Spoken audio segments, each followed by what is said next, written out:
Добре дошли в работилницата на Грое! Днес ще ви покажа как да монтирате структура Грое Rapid SL пред тухлена стена в 5 лесни стъпки. Голяма част от монтажа се извършва без инструменти, но все пак ще ви трябват няколко. Нека започваме! Първо поставете картонения кашон на дългата тясна страна и отворете с помощта на означенията. След това проверете съдържанието.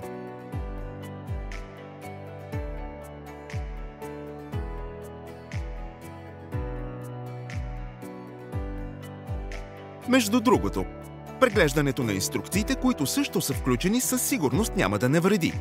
Първо трябва да се монтират стенните планки. За да направите това, завийте гайките към назъбения край на крепежите и завийте тези крепежи в рамката.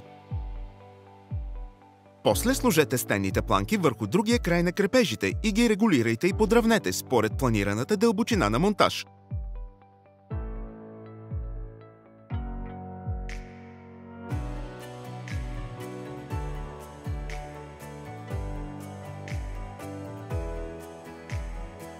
Разстоянията до стената трябва да се вземат предвид и зависят от диаметъра на тръбата, използвана за извода на водата след това.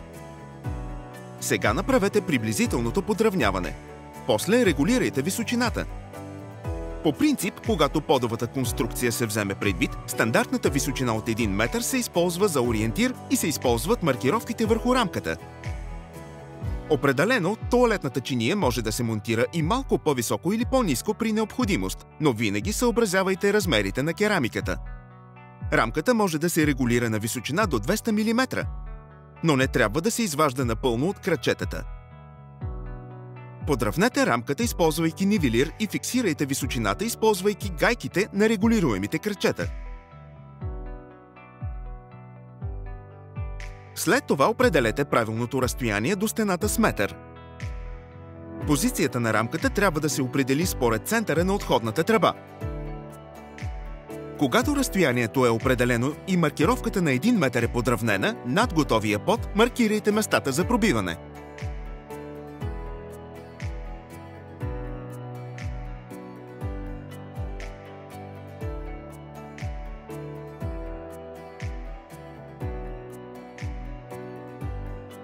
Сега пробийте 4 дупки, използвайки 10 мм свредло, и поставете дюбелите в дупките.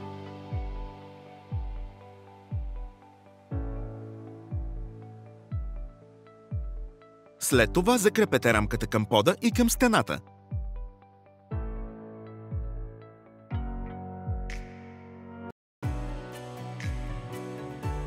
След това регулирайте планките, използвайки отвертката и нивелира, така че рамката да е напълно вертикална.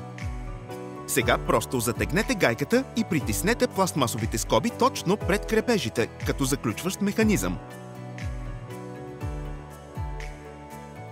Структурата Rapid SL вече е закрепена към стената и пода, и казанчето може да се свърже към водоподаването. Транспортната скоба на изпразващия вентил вече не е необходима. Сега монтирайте ъгловия вентил и го фиксирайте отпред с помощта на синия пръстен. Обърнете внимание на подравняването.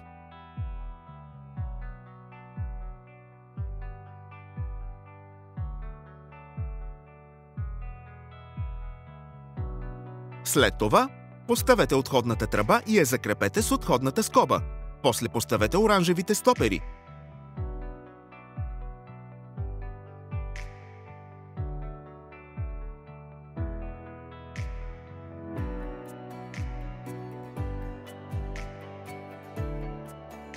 Отходните води могат да бъдат свързани след това. Сега завийте фиксиращите болтове на разстояние от 180 мм или 230 мм, според керамиката. После свържете меката връзка към ъгловия вентил.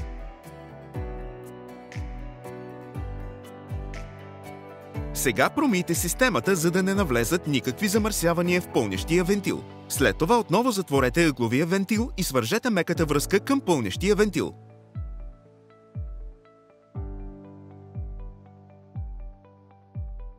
След това монтирайте ревизионната кутия за промивния бутон. Тя е включена в доставката и може да се монтира хоризонтално или вертикално. Сега структурата Repeat SL може да се зазида и да се поставят плочки до предпазния елемент. Грубия монтаж вече е завършен. А сега да проверим дали сме изпълнили всички важни точки.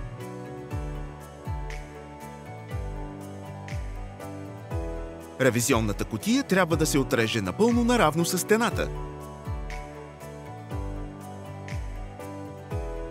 Нека преминем към финалния монтаж.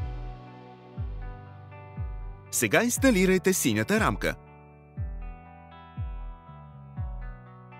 Подравнете позицията с нивелир. После отворете ъгловия вентил.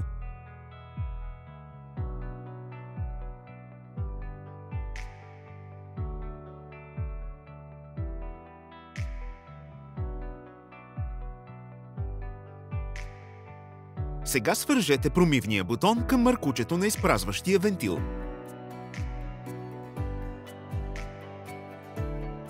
Поставете го и притиснете здраво.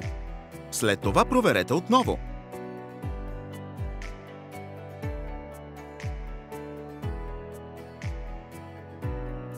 Сега го изпробвайте веднъж и проверете за течове.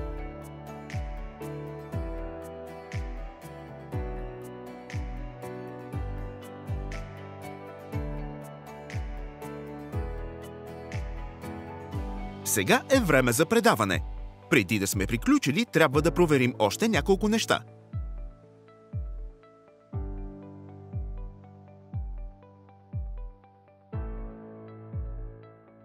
Готово! Това беше лесно.